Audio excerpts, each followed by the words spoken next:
వంజరం చేప ఆవకాయ. ఇదిగోండి వంజరం చేప అండి. ఇందులో కొంచెం కారం, సైంధవ ఇది, కొంచెం నిమ్మరసం, కొంచెం పసుపు, ఇంకా ముక్కలు పట్టించాలి. ఉప్పు, కారం, పసుపు అన్నీ మూత పెట్టి ఒక గంట పక్కన పెట్టుకుందామండి. ముందుగా స్టవ్ వెలిగించుకొని పాన్ పెట్టుకుని ఇప్పుడు కొంచెం జీలకర్ర, కొన్ని మెంతులు వేపుకోవాలండి. ఈ రెండు వేపుకొని ఇంకొక 2 స్పూన్ ఆవాలు. ఇవి వేపకూడదు, ఇవి వేగాయండి. లోపల ఇవి చల్లారుతాయి. ఎందుకంటే వేరుశనగ నూనె వేస్తున్నాను.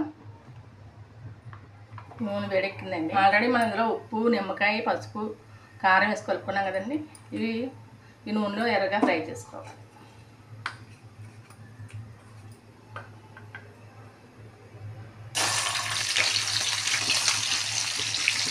వేగిపోయి కదండి ఒక ప్లేట్లో తీసుకోవాలి.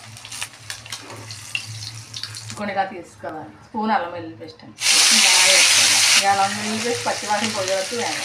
అల్లం వెల్లుల్లి పేస్ట్ వేగిపోయిందండి. బాగా వచ్చేసి కారం 2 స్పూన్లు వేస్తున్నానండి.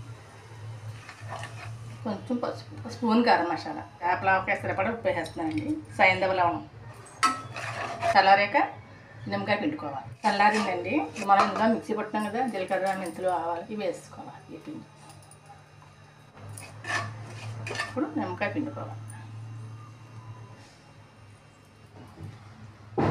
నిమ్మకాయ బాగా ఇలా కలిపేసుకుని ఈ ముక్కలు ఇందులో వేసుకున్నాం.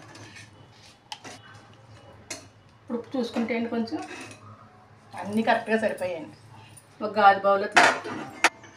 పైన కొంచెం నిమ్మరసం పిండుకో చేపల ఆవకాయ రెడీ.